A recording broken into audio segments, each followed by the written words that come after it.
سلام ومحبة للجميع. اليوم غادي نهضروا على العقل الباطن أو لا العقل اللاواعي. قبل خاص تعرف بلي عقل الإنسان مقسوم لقسمين: عقل واعي هو العقل اللي كيدرك جميع المحسوسات، مثلا الحوايج اللي كنشموهم كنذوقوهم، والتفكير والتحليل أي حاجة كنديروها وحنا واعيين ليها، والصدمة هي أنه مسؤول فقط على 10% من الاستخدام. أما العقل الباطن مسؤول على كاع التصرفات اللي حنا ما واعيينش ليها، مثلا التنفس، التحرك، ردات الفعل، التحركات ديالنا. مثلا الا قرصاتك شي حاجه كتحك ديك البلاصه بطريقه لا واعيه، وهاد الحركه مسؤول عليها العقل اللاواعي ديالنا. وبهذا فالعقل الباطن مسؤول على 90% من الممارسات والتصرفات ديالنا. اغلبيه الناس كيظنوا انهم واعيين لكاع تصرفاتهم، ولكن العكس، فهما كيتصرفوا بطريقه لا واعيه. عقل الإنسان الواعي واللاواعي ممكن أننا نمثلهم بشجرة اللي الأوراق ديالها وأغصانها هما عقلنا الواعي، ولكن الجذور الممتدة في أعماق الأرض كيمثلوا عقلنا اللاواعي. أي معلومة، اعتقاد أو فكرة دخلت لعقلنا الواعي كتبقى مخزنة فيه. لذلك كاع التجارب والذكريات والمواقف اللي دزنا منهم ملي تزادينا لدابا كتبقى مخزنة في عقلنا اللاواعي، واخا كنساوهم العقل اللاواعي ما كينسى والو. دونك نقدروا نشبهوه بذاكرة حفظ مساحتها لا محدودة. العقل الواعي ذكي في التحليل والاختيارات، ولكن ما يقدرش يأثر لا على النفسية ديالك ولا الذاكرة ديالك، لأنه هو أصلا الذاكرة ديالو ضعيفة، ما يمكنش يعقل مدة طويلة على شي حاجة. العكس ديال العقل الباطن اللي الذاكرة ديالو قوية، ولكن واحد الحاجة غريبة فيه هو أنه ما كيفرقش بين الصحيح والخطأ، هو فقط كيقوم بعملية الحفظ. عقلك اللاواعي كيسجل اي حاجه تقالت ولا شفتيها ولا لمستيها. ملي كنقول اي حاجه يعني كل شيء، من اكبر حاجه واهمها لاصغر حاجه كاينه.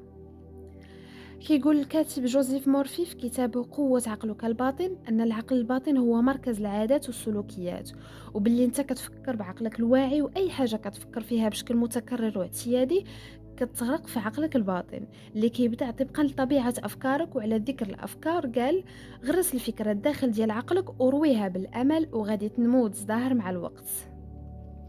عقلك الباطن هو أثمن ممتلكاتك، هو دائما في الحوزة ديالك، ولكن ما يمكن تملك القوة ديالو المذهلة حتى تعلم تستخدمه. ومن أشهر مقال جوزيف مورفي: إن عقلك الباطن يمكنه عزلك عن المكان والزمان، ويحررك من كل الآلام والعذاب والمعاناة، ويعطيك إجابات وحلول كل المشكلات مهما كانت. وعالمك الداخلي هو الذي يخلق عالمك الخارجي. عالمك الداخلي هو أفكارك، مشاعرك وخيالك. قوة عقلك الباطن كتاب كيستاهل أنك تقراه، كنصحكم به كاملين. العقل الباطن مسؤول على جذب الأشياء والأحداث اللي كنعيشوها، ومن بين الحوايج اللي كتبرمج عقلنا الباطن هو خليط ما بين الخيال والمشاعر. مثلا إلا بقيتي كتفكر في شي حاجة خايف منها وكتخيل شنو ممكن يوقع ليك إلا وقعات، وكتحس بالخوف، فكون أكيد أنك غادي تجذبها لحياتك.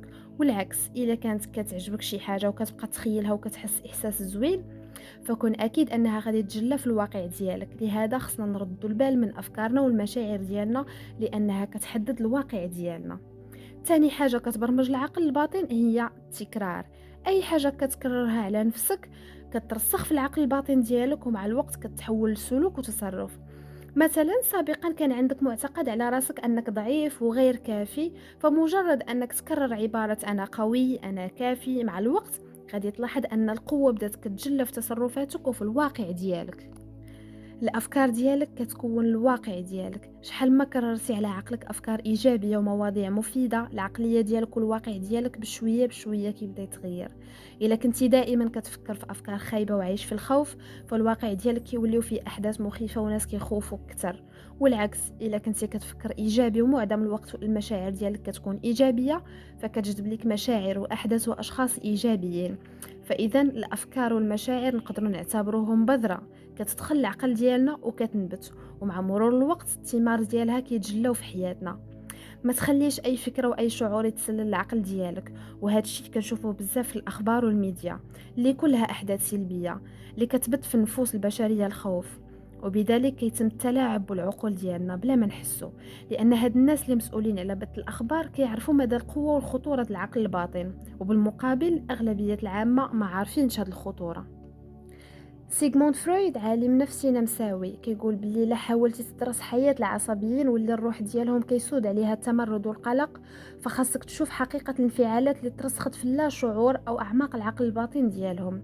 7 سنوات الأولى من العمر ديالنا هي أخطر مرحلة اللي كيتم فيها البرمجة ديالنا من طرف الأهل والمجتمع وغيره، ومن ثم كيجي الدور ديال التعليم، وبعدها الشخصية كتكون تكونات. كتلقى الأطفال كل واحد التصرف ديالو في شكل، وردود الفعل ديال كل واحد فيهم مختلفة على حسب البيئة اللي تولد وكبر فيها. لذلك حاولوا أنكم تعزوا القدرات ديال الأطفال ديالكم، وقولوا لهم كلام إيجابي وعلموهم يهضروا مزيان مع الذات ديالهم باش تكون عندهم شخصية قوية. لذلك الهدف ديالي من هذا الفيديو هو نوصل لكم واحد الفكرة اللي هي راقبوا المشاعر ديالكم وأفكاركم، لأنه العقول ديالنا تبرمجت من نهار تولدنا، ولكن عندنا القدرة أننا نعودوا البرمجة ديالها بأننا ندخلوا أفكار ومشاعر جديدة لحياتنا باش يتبدل الواقع ديالنا. بهذا كنتمنى لكم أيام زوينة كلها إيجابية وفرح.